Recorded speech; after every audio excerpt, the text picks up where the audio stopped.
today's video, we are going to look at different cameras that you may have in your home and how does that compare against each other. So most of us have some kind of smartphone. Some of us may have a GoPro. Some of us may have a handycam, nice small one, and you can use this. And some of us may have a point and shoot camera like a Canon G7X Mark II.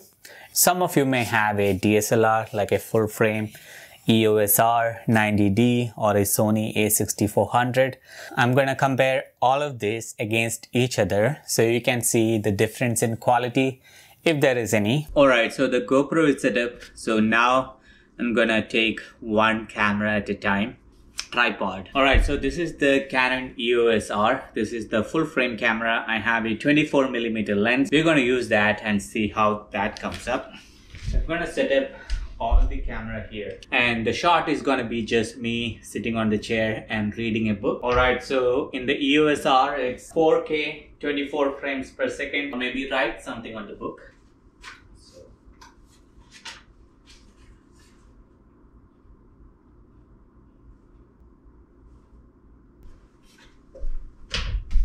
So that will do it for the EOS R. Now let's switch to Canon 90D. I'll use the same lens. Alright, so now I am using the EOS 90D. This is the DSLR. Okay, so I'm gonna use the same setting, 4K 24 frames per second, ISO 400. I'm gonna set up in the same position. Alright, it's recording.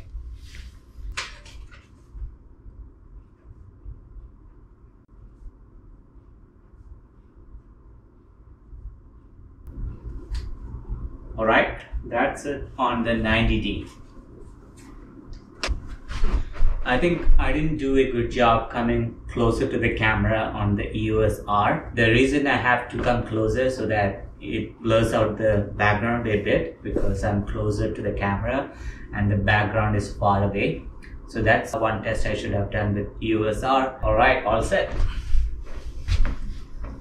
So the next one that we got here is the Canon G7X Mark II. This is a point and shoot camera. Just turn it on and start shooting. So I'm gonna start recording.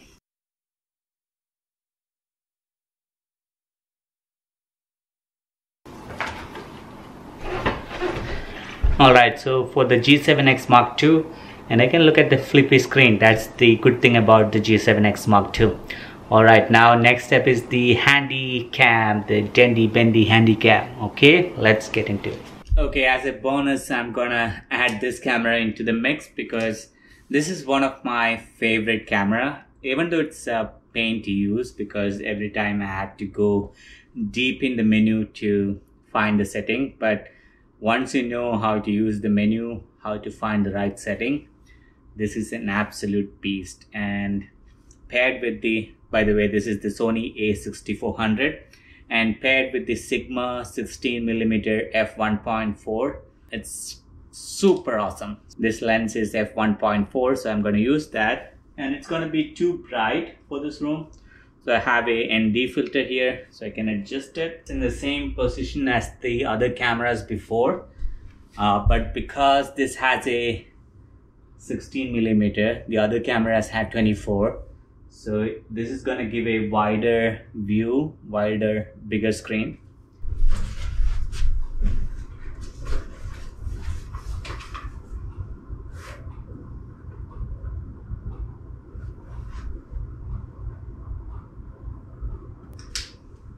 Alright, Sony. So by the way, if you're wondering what I'm writing down as I'm sitting there, I'm just writing down the setting that I used when I'm using different cameras.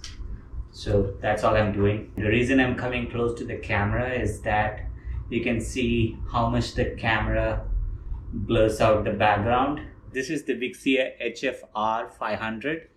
I have not turned this on for a long time, so I have to charge this first before we can test. That's a bummer, but we're going to test it. Okay, as while the camcorder is charging, I have the iPhone right now. So with the iPhone, I need to attach this stand.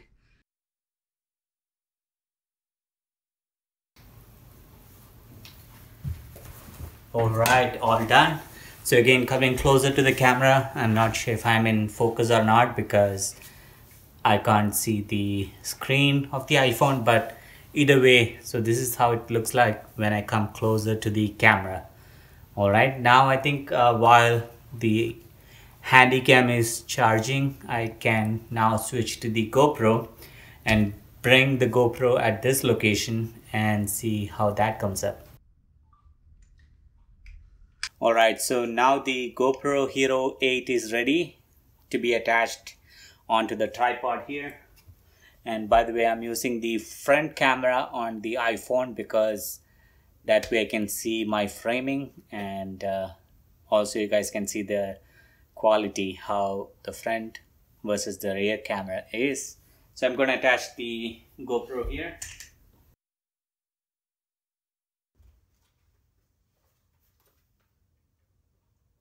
So GoPro is also 4K 24 frames per second. Alright, so that concludes all the testing except for the Handycam. I'm gonna wait until that gets charged, and once it is charged we're gonna throw that here and test out. That's the first test. Now what we're gonna do is take all these cameras and then do a vlogging test. I'm gonna use the best setting for each of these cameras, so that way you can see what you can do with each of this. Alright, so let's do. Alright, so I'm gonna walk a bit, so if there's any shake you guys can see it. I'm walking towards the front door, which has some light but not as good as that light right there. So I'm gonna now walk back. Sorry for looking at the screen because I'm just making sure that there is enough light. So I'm walking towards the light now, and this is how it is. Alright, now I have the G7X Mark II. Let's continue to walk, and I'm walking towards the door. And the good thing with G7X is it's automatically adjusting the light based on where I am, and that it does a good job. And sorry for looking up, I was looking at the framing, but as I move towards the brighter light source, the camera is going to adjust itself. So that's a good thing with the G7X Mark II. I think here it's too bright, but that's what it is. Alright, now this is the Canon EOS R with the Canon EF lens, which is 16:35 f2.8. I'm using 1080p, so you can get without any crop. If I use the 4K, it's gonna crop 1.7 times, so it's gonna be not as wide as this. So I'm gonna compare it to the 90D, so I'm gonna use 1080p to make sure that it's not cropping. So this is how the EOS R full frame mirrorless camera looks like when walking with the camera. I think it has a little shake, but just look at the picture quality. Canon 90D with the EFS 10-18 lens and 10mm, and because of the crop factor it's gonna be at 16mm, but it's still super wide. The downside is it has a 4.5 aperture. That means it's gonna be darker than the other cameras, but you know, you can always use a better lens like the 16-35 2.8. But for the morning condition, this lens is perfect to get a wider shot. As you can see, with 4.5 aperture, it's still pretty bright. So this is the 90D with the 10-18 kit lens. So this is the Sony A6400. I'm gonna do the same vlogging test, and I'm walking towards the less bright area, and let's see how this adjusts. And the shake is gonna be too brutal on this because there is no image stabilization on this camera, and it's slightly heavier than the other cameras that I have used so far, so it's gonna be a little shaky. Alright, now the final test, again without the Handycam. The Handycam is still charging. Walking towards the not well lit portion of the room. It's still bright, but not as bright as the back. And let's walk back, and this is how the GoPro Hero 8 wide angle looks like, and it has a great image stabilization. So even if you walk harder, it's gonna smooth out those footage automatically for you. Guys, so now this is the handy cam, and as you can see from the quality, this is how it looks like even with the bright light, and then continue walking. So camcorder is at the same location where the tripod is, and I'm gonna sit down on the chair and write something down.